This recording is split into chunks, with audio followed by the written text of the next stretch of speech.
Sitting by the fire didn't last long, as it started to drizzle. It was a chilly night. In the morning, Tim went for a hike while I stayed back with Goose to get some editing done.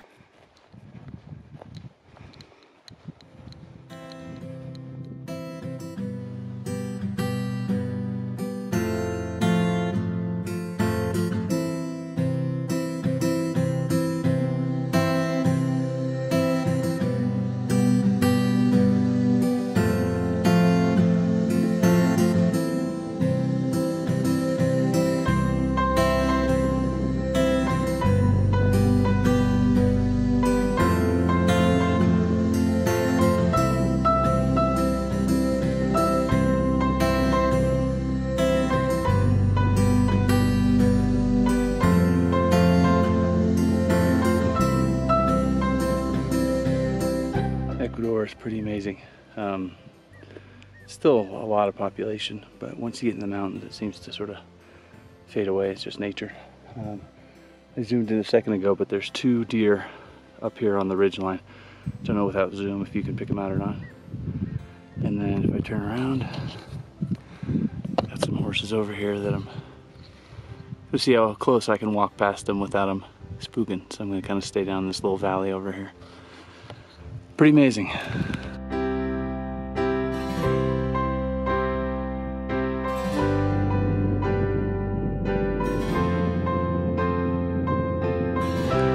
Oh, excuse the breathing, but pretty high in elevation.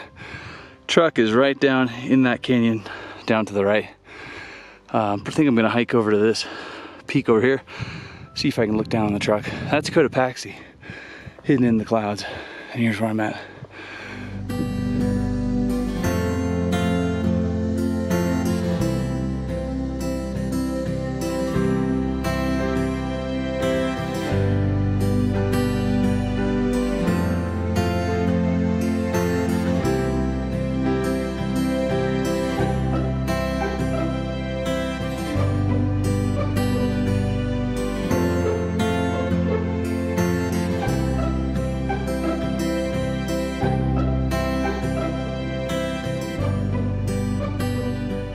After that, it was time to go check out Cotopaxi.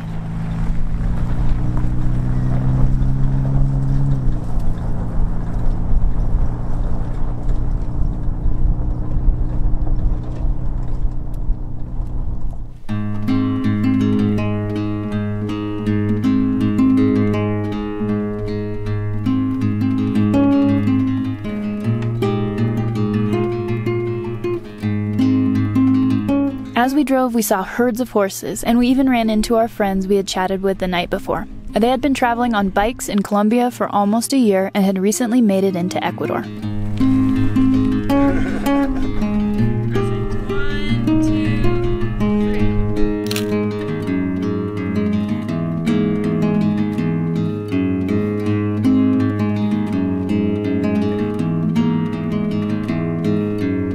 We made it to the top, or as far up as you can drive.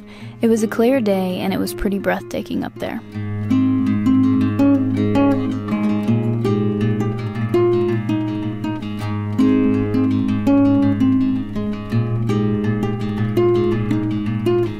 We weren't there for long when someone who had noticed Goose came over to see if perhaps we could help them out of a sticky situation. We're in a bit of a pickle with that track and we saw you.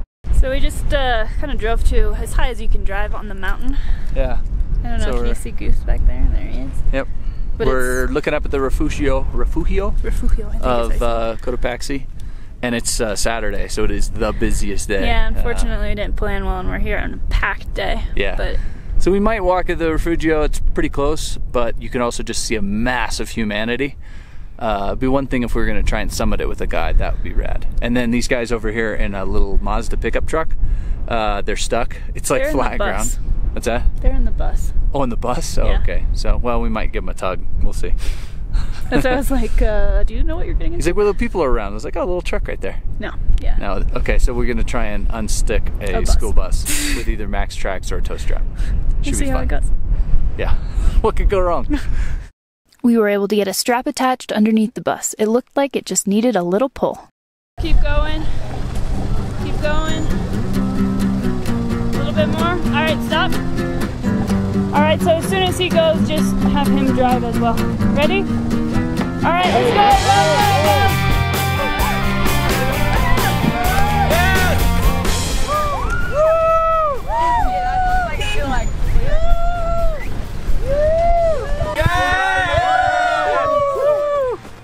Those guys were great. They were, it was super easy, just tug them out. But they're funny. Yeah. Another recovery under Goose's belt. Another successful recovery, surrounded by giant buses. It was super funny because you know, the tires, they clearly just been trying and trying, but the tires were dug. The back tires, yeah, were so and it just took the tiniest bit of a tug with the flat strap, and they were out. But it was pretty funny. So, and then I told them that actually they're coming down right behind us. Knowing that bus driver, they'll probably pass us. These guys hauled butt. Yeah. So, cool. That was fun. And with that, we headed back down the mountain. On a side note, if you ever see a wonderful poster of riding mountain bikes down Cotopaxi, maybe think twice before booking that tour. It didn't look so magical. It's lunchtime. Filtering some water. And having cheese and crackers and apples. Next to a fireplace that we might camp next to.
The next morning, we decided to head out of Cotopaxi the back way.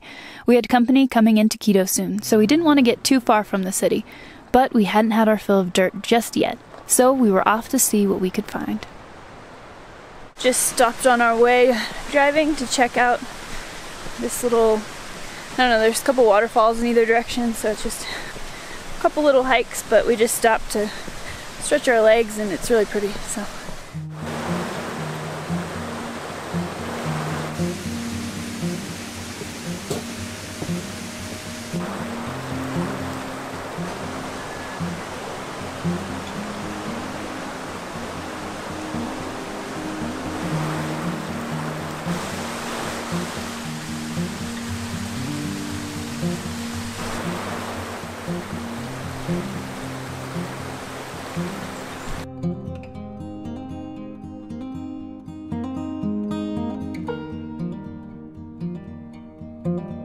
I was just gonna say, this is how we check into the world. We pop into a town, so and boom, as soon as we get service, there's like texts and comments, and it's all really exciting, but it's a little overwhelming sometimes to read and process all of them. Yeah, so like you don't want to miss, like I don't like want to be the guy who somebody says, hey, I had a question about something, and you just ignore it. But sometimes you might miss something, so I just try and go through methodically, like everywhere. And not like we're super big, there's not like a million comments, but there's enough where you might miss one and go. So we just popped into this town and we got a little service, so we are cruising through trying to answer everything on the phone.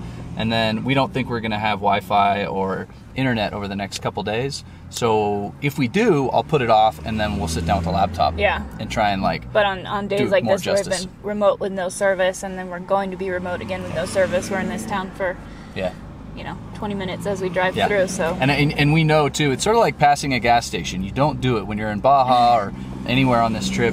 Try not to pass a gas station because it may be the last one you see for a long time.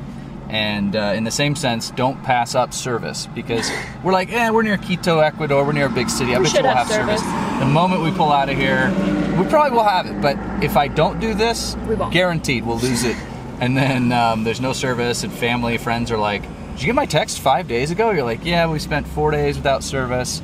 Then I got your text, then I was gonna reply, but then we lost service again, and we didn't get it for 2 more days. So it's just part of it.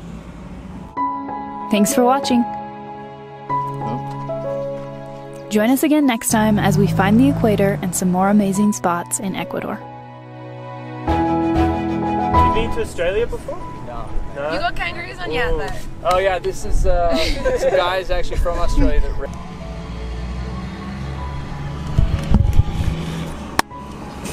What are we doing? Hi. It was a clear day and it was pretty breathtaking. Yeah, he really is breathtaking.